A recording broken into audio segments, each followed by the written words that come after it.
Let's take a quick look at the Paul Atreides and Feyd Rautha Harkonnen 2-pack from Dune Part 2. This is, of course, by no means a new set of anything that's, recently come out. I think these guys were first available, I don't know, 6 to 8 months ago. But Dune Part 2 just recently hit streaming. I just recently saw it. I've got Dune on the mind, so I picked this setup on the secondary market because I'm a good little consumer, and movies for me market the toys and vice versa.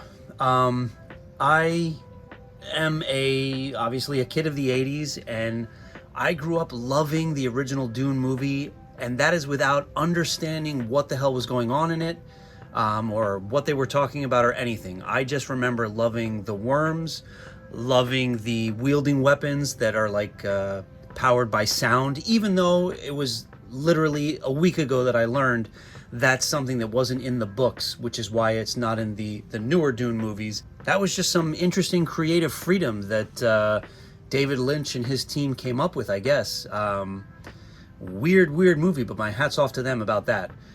Obviously, the newer Dune movies are far superior to that, but I'll always have some love for the original film. And as far as an adult collector, I don't have a lot of McFarlane Toys figures. I think I have Darkness from the movie Legend, and that might be it right now. So I'm curious as to exploring just what McFarlane Toys has to offer and the overall quality of what they offer. I do like the simple box art, elegant, but there's not much to it, and it's time to get these guys out.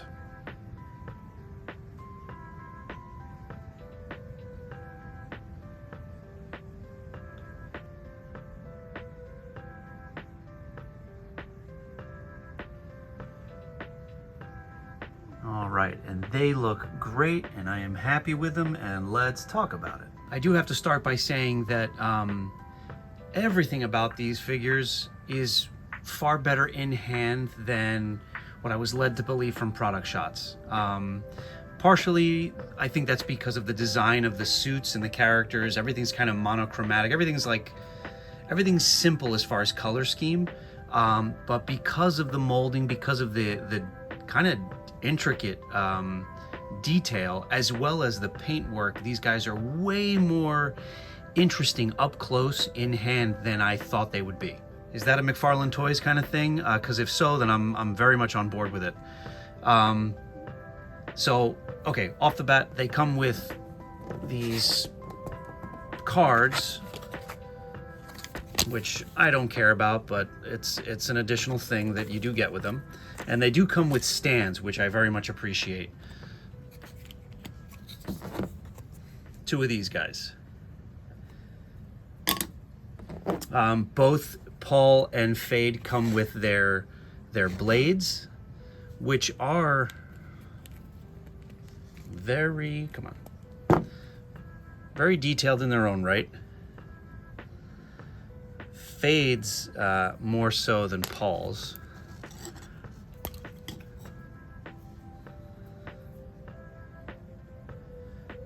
And they are a softer plastic, so chances are, hopefully, nothing will be breaking.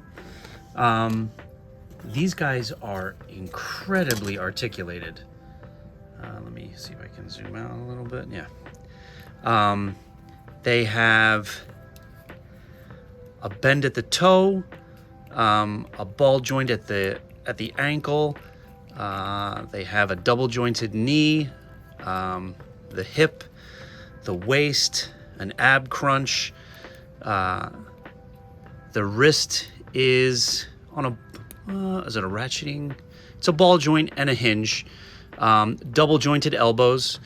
The one thing that I'm a little cautious of is, and maybe it's just that the shoulder joints on both my Paul and Feyd are so tight that when I try to abduct the shoulders, they pop out.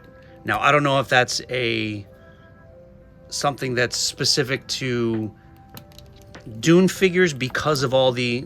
Oh, that's not good. all the work that's put in here at the joint with the shoulder pad. There is an additional ring. I'm gonna actually take his arm out on purpose. There is this additional ring to kind of close the gap.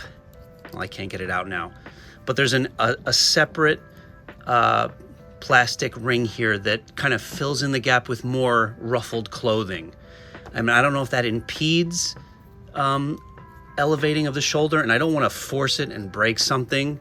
So the articulation is there, but whether it's a design thing or just minor, and like my figures, my copy of the figures are just way too tight, I'm not getting too much posability at the shoulder.